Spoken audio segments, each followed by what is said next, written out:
Free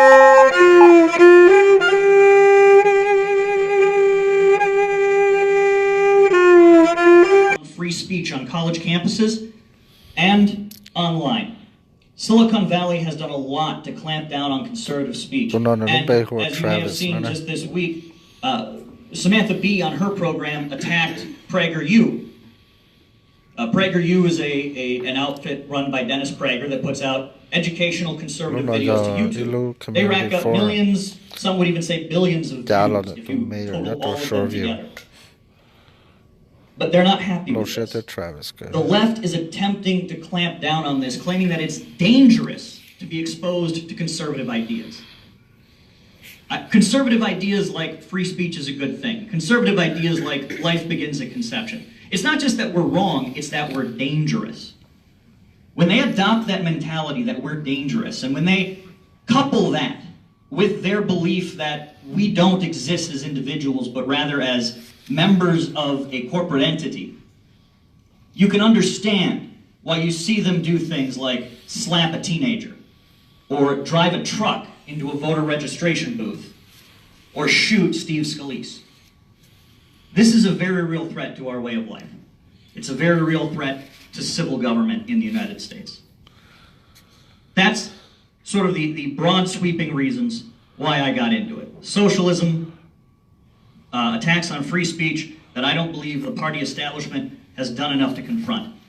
And lastly, the really instigating issue that got me off the bench, that made me say I have to run, was the abortion issue, which stopped being an abortion issue in Virginia and became an issue about infanticide. I read the Virginia abortion law. It made no specification that doctors would only not be charged for murder if they allowed an infant who was going to die anyway to die.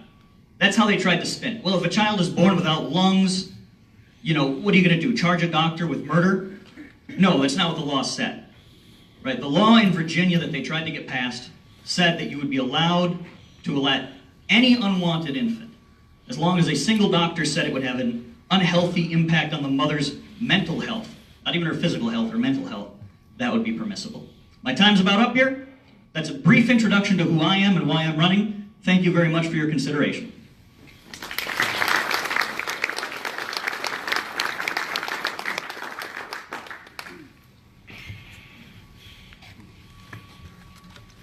Good evening. My name is Sheila, and I'm also a candidate for Congressional District 4. Before I begin, I'd like to thank the leadership of CD4, Mickey, and all of the leadership in CD4 for putting this forum together. I know it's a difficult task bringing tables into the library.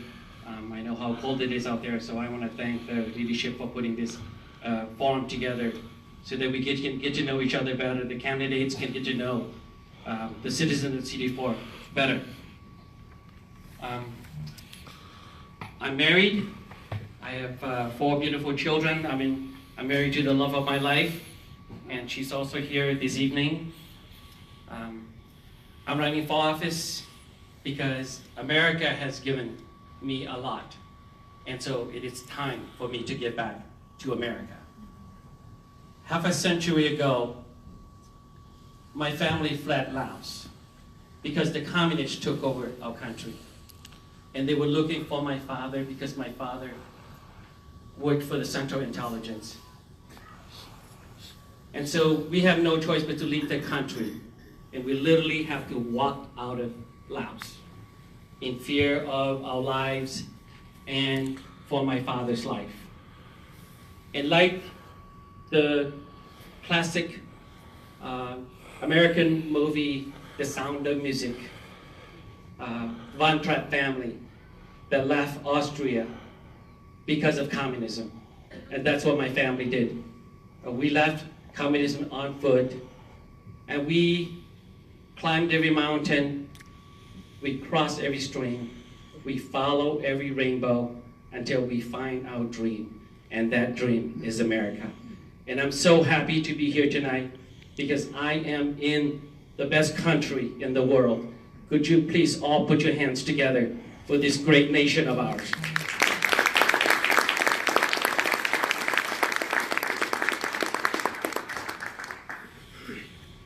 Since our arrival in 1976, we worked hard, and most of us have achieved the American dream. I'm an attorney by training. I've been practicing law for 20 years. I've been both as a prosecutor as well as a defense lawyer. I understand due process and understand about protecting the innocent, protecting the rule of law, and defending a defendant and make sure that they have a due process. I worked very hard prosecuting cases as a lawyer, serving one client at a time. But today I make a decision that what I like to do is to be able to serve many people at the same time. And the only way to do that is for me to run for this office and to give back to America what America has given me. So I want to tell all of you this evening a little bit about myself and what I've done. And I sincerely hope that you will support my candidacy and give me the opportunity to represent all of you in Washington, D.C. Thank you.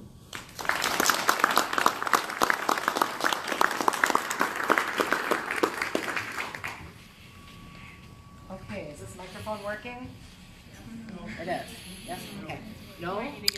Tôi nói cho tôi mayor nó cho họ short view. Hearing me now? I'm loud. All right. Just a reminder about the rules. We're going to do 3 minutes for your response to the questions, and I'll try to remember to start with you guys in every other order, but I'm going to write it down so I can keep track. Can we check through Michael? Yep, I can stand up there too. Tôi bắt này nó cho tôi president nó cho city for the Republican Party. Tôi bắt này và đu nè, tôi thằng lúc cho và purple nè.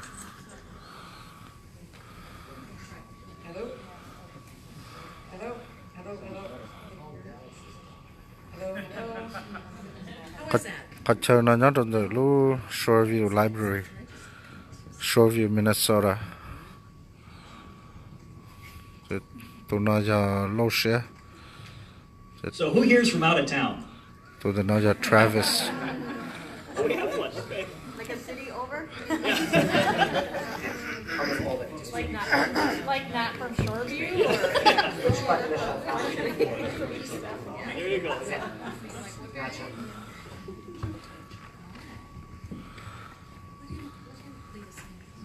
Before we get started, we're going to do the pledge. Okay, we got started, I think a little premature, so please join me.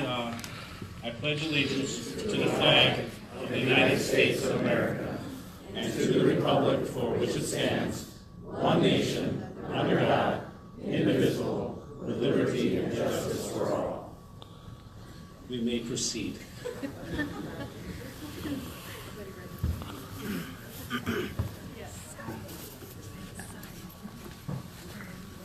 Okay, Sheila, I'm going to start with you. Is that too loud now? No, I feel like it's really loud. Perfect.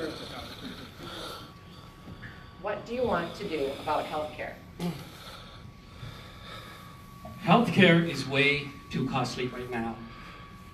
And the premium is out of control. Our medication is out of control. The premium costs more than a mortgage.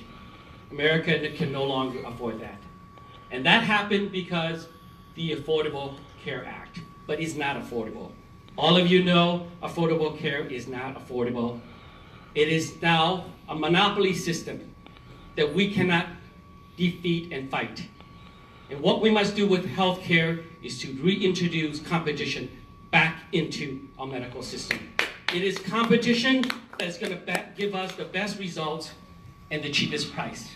That is who America is, that we are here to compete, and these competitions are going to give us the best results.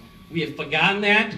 We have monopolized the system, and now we have a premium we cannot afford to pay, medication that we cannot afford to pay as well. And so we must definitely tackle this issue. It's a major issue that is impacting everyone. Another thing I want to do with healthcare is making sure that America, the consumer and the patient, understands our bills. Who is protecting you when you go to a hospital and you receive a bill that's $10,000? Who is protecting to make sure that everything that is charged is accurate? No one. No one is protecting the American people. And if I'm elected into office, I want to make sure that those bills are legitimate and that there's going to be someone to protect the American people from the big healthcare insurance company, from the doctors, and from everyone else that is providing care for all of us. Thank you. Thank you.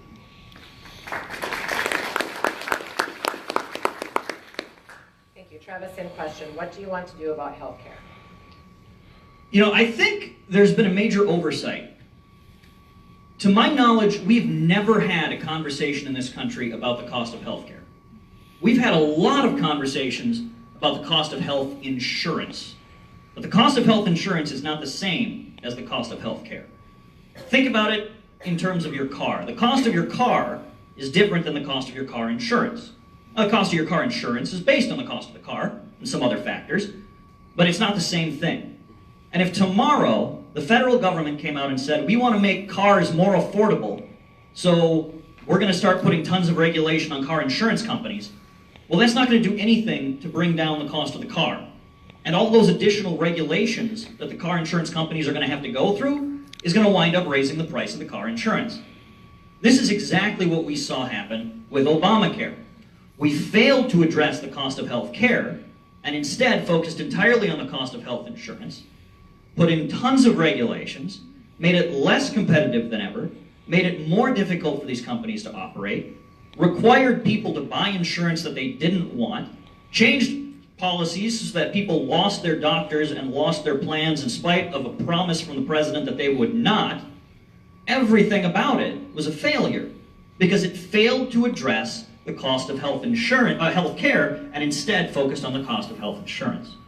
What we've started to see with President Trump and what we want to continue seeing is legislation and regulation not on the insurance companies but on the providers. And not burdensome heavy regulation, but simply requirements that they make their prices available up front. I should be able to go into a hospital and ask them reasonable questions about what things cost, whether it be the cost of a simple procedure, or whether it be how much it costs to use one of their operating rooms for an hour, so that if I know I'm going in for surgery, I know roughly what it's going to cost. Now, if we start doing that, and we start doing that with stuff that's non-emergency care, you're going to see those prices change in emergency care as well.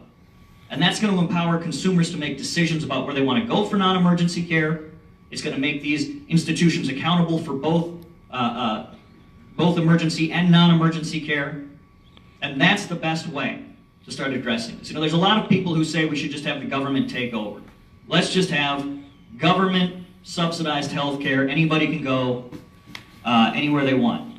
Similar to what they have in the United Kingdom.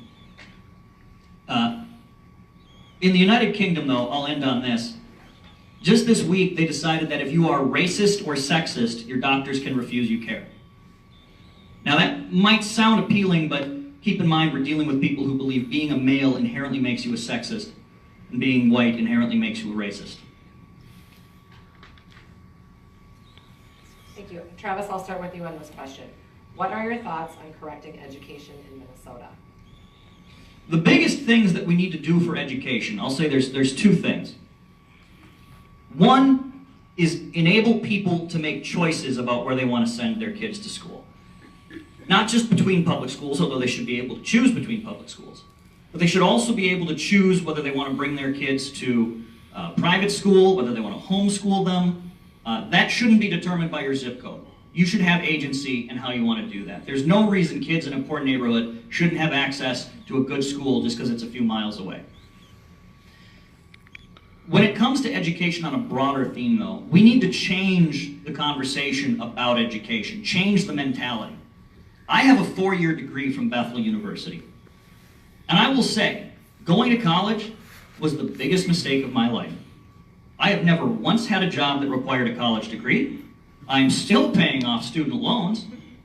It has never advantaged me once. Now, a 4-year degree is a great thing for some people.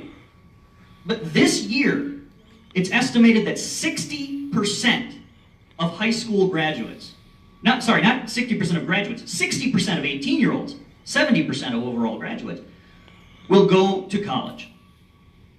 Now, I don't know how good your math skills are, but it's statistically impossible for 60% of the population to be in the top half of the population. So we know colleges and universities are taking people of below average aptitude. We know that those people are either flunking out, in which case, shame on the schools for fleecing them, or they're graduating, in which case, as an employer, what do I care if you have a college degree? It doesn't even indicate you're of average competence. So we really need to shift our thinking about college and encourage more people to go to trade school, encourage more people to go directly into the workforce, encourage people to start their own businesses, and encourage people to join the military, which is a perfectly valid and shouldn't be treated as a shameful thing to do. Sheila, same question. What are your thoughts on correcting education in Minnesota? I support the charter school, more options and more choices for parents, the voucher program, where a parent can choose where to send their children to the best school. Again, America is all about competition and being the best. We must introduce competition into our educational system, making sure that the parents have the right and options to send their children to the school of their choices. That's very important. The charter school is forcing the public school to do a better job of teaching and making sure that the children are doing well. And so competition is something that we definitely need to continue to push to get a better education for our children. Second thing about education that I'd like to correct is that it's way too costly. I mean, colleges are way beyond our children's reach. And when they're done with education, they can't get out of these debts. They're in debts forever. That's what's wrong with our current education system right now. And it is that way because the federal government has taken over in allowing students and loan institutions to give more loans. And if the government allow students and institutions to give out more loans, the university and schools are able to charge more. And that continued to spiral out of control.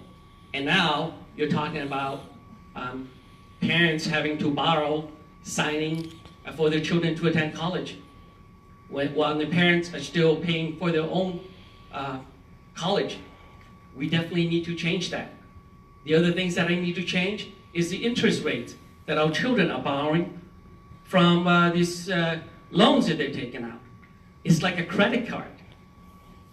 You know, if you don't pay it on time and continue to accumulate, what the rate in about 12 years, you'll double from 100,000 to 200,000. Who's going to be able to pay that? We need to fix that rate. You know, we are investing in our children. We do not want to kill them with these debt. So it should be a one-time rate. Yeah, if we want to charge 6.7%, it's like buying a car. If you pay a one-time interest on that loan, and you chop it up in pieces that the student can eventually pay it off someday and not have to pay like a credit card. That's something that we definitely have to change, because without that, college is going to be unaffordable and unattainable for our children. Thank you. Thank you, Sheila. I will start with you this time. Are you in favor of term limits for Congress? And if so, why? I am definitely in support of term limits. As you can see in this impeachment process, we got career politician that has career wounds that continue to attack each other year after year. If you look at Schiff and Pelosi, they've been there for years, and the wounds, they continue to exhibit those wounds against each other. We need term limits. And if someone who's been there for 20 years and have not done much, setting them back for another 20 years isn't going to do anything. Right? That's why it's only 2 years. That's why it's only 2 years, so that you can pick the people that have better ideas and new vision to tackle the difficult problems of America, of what America is facing. The problems that America is facing today is very different from what they faced yesterday. And so you definitely need new vision, new blood, and new people to tackle new problems. And maybe new kids in the block, we won't fight so much because we've not fought before. Maybe we'll be more willing to work with each other and do what is best for America than for what is best for our party or what is best for a political career. So I definitely am in support of the term limit. Thank you. Travis, same question. Are you in favor of term limits for Congress? If so, why? I say this as somebody running against a 20-year incumbent. It would be really easy for me to come out against term limits. And it's a popular item to be in favor of. As the old saying goes, everybody hates Congress, but everybody loves their congressman. So it's easy to say I want term limits in place. But the fact of the matter is, when you put term limits on politicians, you're not restricting the power of that politician. You're restricting the ability of voters to elect whoever they want. Now, I think the voters in the 4th District have been making a mistake for the last 20 years, sending Betty McCollum to Congress, but it's my job to convince them of that. The place where we really need term limits is on Washington insiders, bureaucrats. People get hired when they're 22 years old, 23 years old, into the State Department, and then spend the next 40 years of their life working for the federal government, advancing their own agenda, sinking the entire city into the swamp. That's where we need term limits. What we should do, let's do a little history lesson. The reason people in Washington are there so long is because of something called civil service. And I'm not talking about the politicians, I'm talking about the bureaucrats. The reason they're there so long is because of something called civil service reform. It used to be that after the election, the president and the politicians would fire everybody in government that they didn't like and bring in all of the people that they owed favors to, all the people who helped on the campaign trail, all the people who helped wrangle up votes for them. It was a corrupt system, and it ended up with a lot of incompetent people working in these government jobs because you didn't really care whether the person was good at it or not. You just needed to give them a favor. But we overcompensated. We made these jobs far too secure. What should happen is when you're hired into the State Department, or you're hired into the Department of the Interior, or you're hired into the Department of Education, you should be hired for a 10-year contract. That'll give you time to work under multiple administrations so that whoever is in charge, whatever party they're in, can see whether or not you're willing to advance the agenda of the elected officials of this representative government, or whether you're working your own agenda for the state, for your own sake and your own view of what the state should be. I heard somebody say the other day, if you ask the average person in the State Department what their agenda is, they'll start telling you what Ukraine wants, or what Russia wants, or what China wants. But if you ask Donald Trump, he'll tell you what he wants and what America wants. I want people like Donald Trump to have more influence in how the government is run, and people like lifelong bureaucrats to have less. Thank you. Travis, how are you going to beat Betty McCollum? Decisively. We need to bring a new energy and a new attitude into the race. And I'm very enthusiastic to see Sheila up here tonight running as well. When I met Sheila a few weeks ago at the CD4 kickoff event, I had a Bible verse in my head. I think it's Proverbs 27:17. And I don't know where it came from. It was in my head. And when I walked up to Sheila, the first thing he said to me was, as iron sharpens iron, so one person sharpens another, which is Proverbs 27:17. So I'm pretty thrilled that we're both here and that we're bringing new energy and new excitement. I'm really excited to see a crowd like this show up for a discussion between the two of us. That's a start. The other thing we need to do is get our message out there. Now, I've been hosting events about every 2 weeks, meeting new people around the greater area here in CD4. I'll be in Stillwater tomorrow night from 6 to 8. If anybody's going to be in the area, feel free to stop on by to Maple Island Brewing. I'll be there. We need to start doing things like that to bring new people in. A lot of people have no exposure to Republicans, real, honest-to-goodness Republicans. Everything they know about Republicans, they know from MTV and, you know, The Daily Show and pop culture and CNN. And if that's your only exposure to Republicans, I mean, you're seeing parody. You know, you're not seeing what we're actually like. So making sure that people know who we are, making sure they know we have arguments, and getting to the roots of those arguments. A lot of times we start conversations way up here, but we haven't even discussed first principles, right? We need to agree on, or at least understand where each other are coming from when we talk about the word justice. There's a researcher named Jonathan Haidt. He does research on the psychology of morality. And he's found that if you ask conservatives and moderates, they can explain positions of conservative, moderates, and liberals. But if you ask liberals, they can only explain liberal positions. They cannot explain conservative or moderate positions. They genuinely don't understand us. And part of the reason for that is that they've never been exposed to our foundational arguments. We come in and we talk about, you know, we want lower taxes because it grows the economy. They hear that, and they hear us saying, you want the rich to get richer and you hate justice. Well, nothing could be further from the truth. So we've got to have those foundational principle discussions. What is justice? We can't assume that we any longer share a cultural memory, because frankly we don't. It's deteriorated. You can blame a lot of that on schools, universities for failing to give people a foundation in civics and in Western philosophy. But I think you can also blame a lot of it just on our own apathy and failing to get our message out there. Thank you. Sheila, how are you going to beat Betty McCollum? We're going to outwork her. I've never seen her not been at a Hmong New Year. She has the largest Hmong population. She cannot even find the time to come and give honor to our celebration year after year.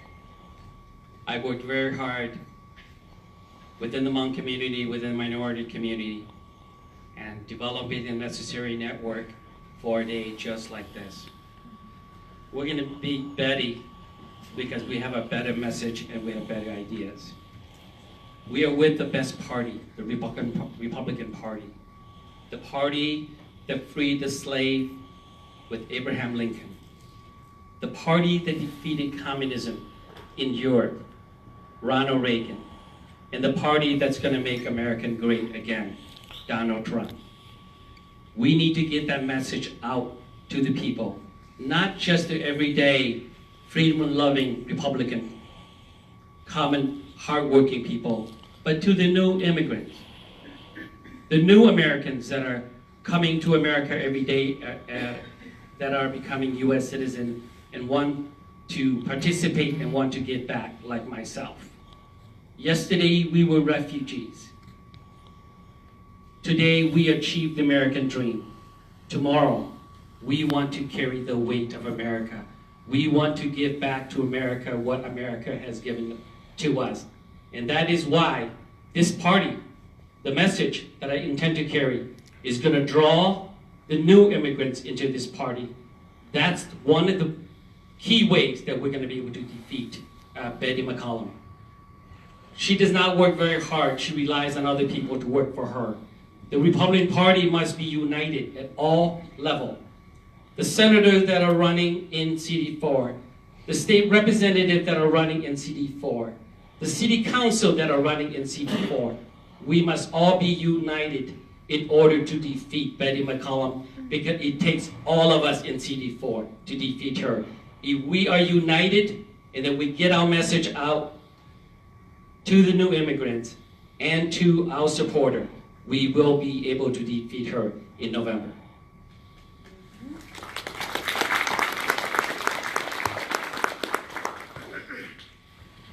Sheila, how will you sway St. Paul voters to vote for you that typically vote party line?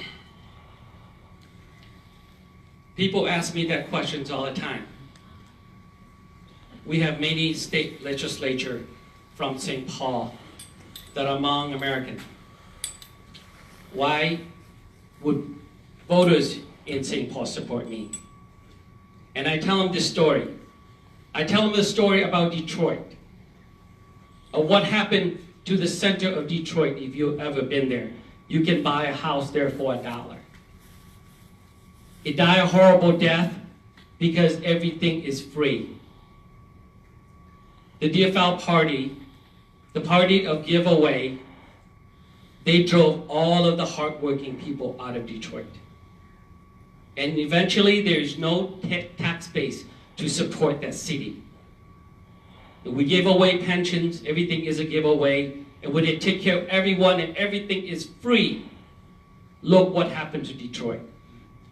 If you look at the city of St. Paul and Minneapolis, is falling toward that trend. The party that gives it away creates more crime. You give people, you give your child a free toy, they don't care for it. They don't take care of it. You give people a free house, they don't take care of it, they destroy it. People need to earn it. And that's how I'm going to convert the voters in St. Paul to vote for me. Do we want a city that looks like North Oaks and Stillwater and Woodbury or Edina? Or do we want downtown St. Paul or North Minneapolis? It's the leader that we pick. It's the idea that we support. That's what we're going to get. And I would put it in this way. If you put a hard-working person in an ugly house, that person is going to clean up that house, going to paint up that house, and going to make sure that that house doesn't fall apart. But if you put a person that is entitled to everything in a mansion, that mansion will go down the drain in no time.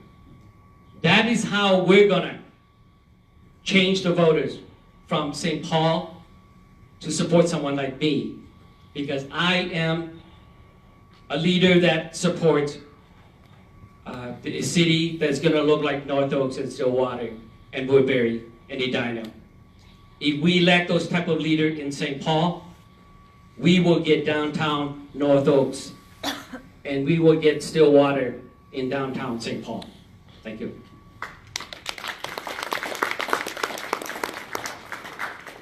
Thank you, Travis. How will you sway St. Paul voters to vote for you that typically vote party line? One of the first things we have to do is have a ground game in the city of St. Paul.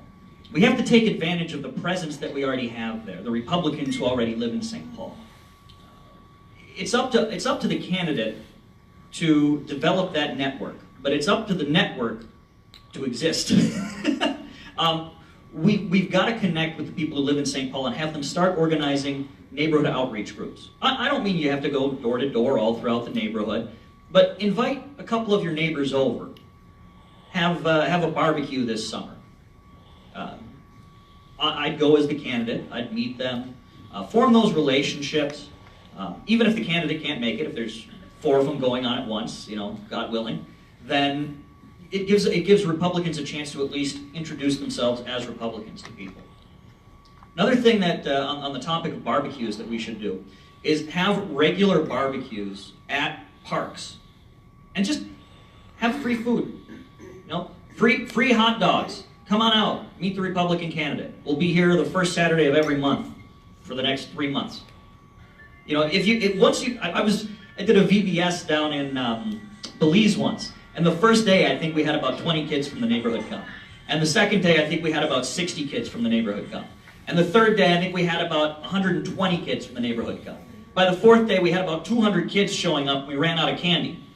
Now I don't know that we're going to get 200 people showing up if we have free hot dogs, but it'll give us a chance And if you do it in that repeated fashion, if it's not just a one-off, but if you do it repeated, you'll give people a chance to know that you're there, get a familiarity, get a sense of comfort, and say, oh yeah, I missed that one, but let's go check it out.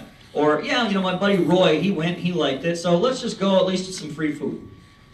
We've got to do those things in order to build that kind of ground game. When we have conversations with people about policy, we have to start talking about the consequences of the policy and not just the intentions of the policy, right? I firmly believe that the Democrats who are driving St. Paul into the ground want what's best for the city. But their voters are looking at their intentions and not their consequences. Meanwhile, they're assigning to us, as I mentioned earlier, hostile intentions. The best way to overcome that is going to be through relationships and then conversations about those core values, about the foundational values. There's another element there that I think, well, I'm out of time. I've got 15 seconds, so I'll just go ahead and surrender the time. Okay, Travis, what have you set up for your plan to activate? Do you have a group organized and ready? I have volunteers already who are helping me organize events. As I mentioned, we'll be in Stillwater tomorrow night. I've got my campaign manager over here tonight doing a little bit of filming so that we can have some B-roll ready to go. We've got some advertisements that we're putting together right now, so keep your eyes open for those. As far as the sort of network that I was referring to in St. Paul, that I don't have yet. But that's part of why we're doing this, so that we can meet additional people, so that people will hear about us, so that we can start developing, hopefully, a motivation from people. Say, yeah, you know what? I do care about the 4th District. And I do want these candidates to meet my neighbors. And I do want to invite my friends over. That's the kind of thing that we've got to start doing. So I've got a little bit of I've got the core group ready to go, and we're operating already. But there's definitely more work to do there, and it's up to us to do it. Thank you. Sheila, what have you set up for your plan to activate? Do you have a group organized already? Yes, I did. Or yes, I do. My Hmong campaign manager is here. Not only Hmong, but really targeting the minority, especially the Asian community. So far, we have more than 100 volunteers. We did a campaign launch about a month ago. We got approximately 600 plus people that attended the event, and we raised close to $30,000. I have volunteers, fundraiser all across the country helping me with this. And we are continue to organize and recruit volunteers from all across the citizens of CD4, not just from the Asian community. So we're building that. I'm developing my relationship with all of the candidates that are running for office at different level in CD4. I reach out to Congressman Emmer and his team, Jason Lewis and his team, and so we're working with those managers along with our manager as well. But we do have a team in place. Our goal is to have a volunteer group of more than 300 people close to the actual endorsement. And we are working very hard every day to grow our volunteers, to get our message out, to craft our message, and to start responding to what McCollum's doing already against myself in the Hmong community, where she issued a statement about the president negotiating with the Laos to try to deport the Hmong back into Laos. She put out a statement which is not accurate and is scaring the heck out of many Hmong people to be afraid of the Republican Party, so they wouldn't support me and they wouldn't support the president. So we need to counter that already. But I do have a team in place. I have 6 American advisors that have been through the battles in CD4 that are working. A former American Maplewood Bob Cardinal, who's here this evening.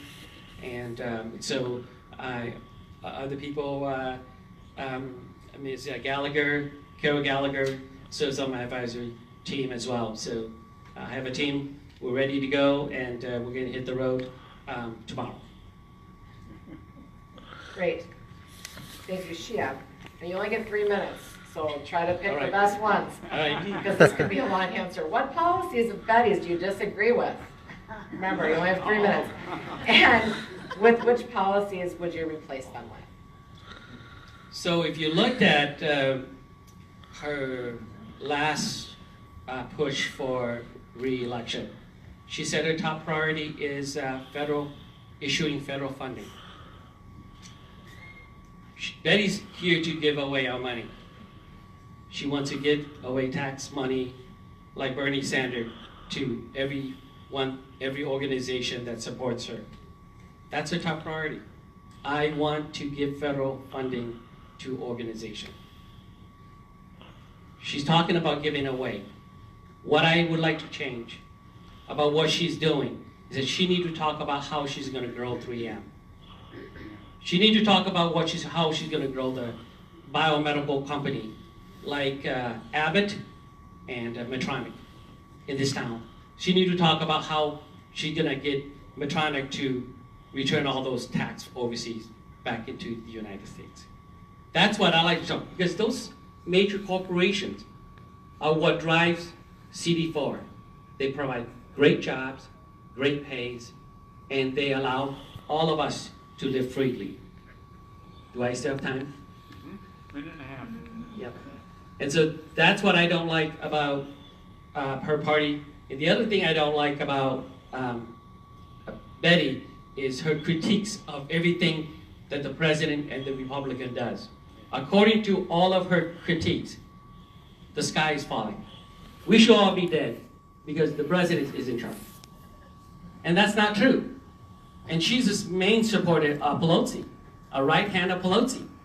Pelosi is the person that goes and rips the Constitution right in front of the world. No matter what you do, if you're elected to lead this country like Betty and Pelosi, you have no right to shame the American people, to shame this country that way. That's what I would change about her.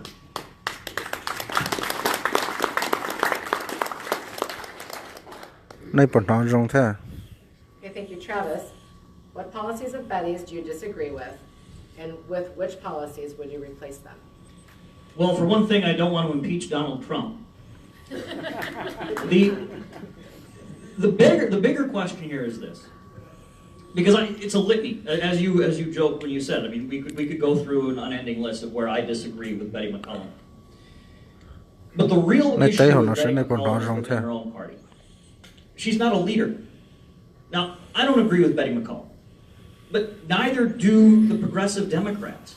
I mean, this is somebody who at the same time that she is one of the leading voices in Congress for impeachment and removal of Donald Trump because he is a fundamental threat to this country and a danger to all humanity, votes to expand his authorization to use military force in the Middle East.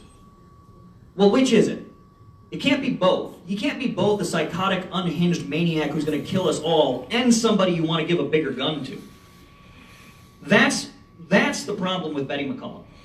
She's not willing, not capable, not competent to provide leadership in Washington. I'm not happy about it. I mean, I'm not happy with her positions on the issues, but I'm not happy with the fact that she's not even contributing anything to the discussion. And I know a lot of people who have voted for her in the past aren't happy with it either. They're dissatisfied with her ability to actually get results. They're dissatisfied with her failure to follow through on her principles. Take a look at her Twitter feed sometime. There's a lot of negative feedback from Democrats there. But backtracking for 1 second, my motto or slogan in this campaign is raise the debate. And the reason I adopted raise the debate was twofold. One, because I thought it sort of harkened to mind that the silencing that conservatives are seeing around the country. And I don't believe we should be afraid to debate issues, and we should be equipped to debate issues. But also because we need a higher level of discourse. And clearly, Betty McCollum isn't capable of providing that, even to the satisfaction of her own side. She can't provide that leadership. She can't provide that voice. It's time for a new voice in Congress, and I'm asking to be that voice.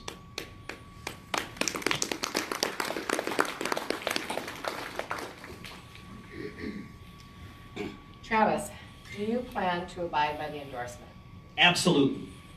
I don't know that I need 3 minutes to respond. No, you don't. You don't. Yes, I will absolutely abide by the endorsement. I will just say a couple of things. Look, the most important thing for us to do here is defeat Betty McCollum. The most important thing for us to do is put forth the strongest candidate, fight the toughest battle, and believe me, anywhere Sheila needs me. If he gets the endorsement, I will honor the endorsement, and anywhere he needs me, I will be with bells on to help out in any way that I can. This is a significant thing. I love watching the old video of Ronald Reagan dropping out and endorsing Gerald Ford at the 1976 RNC convention. It's a great speech he gives, and yes yes, I will honor the endorsement. Thank you. Sheila, same question. Do you plan to abide by the endorsement? Absolutely. And the reason why I would do that is that our party need to be united. And I agree with Travis that through this competition, you have to decide which two of us is the best to fight her. But we should never fight if you decide which one I should go. So I would definitely support Travis.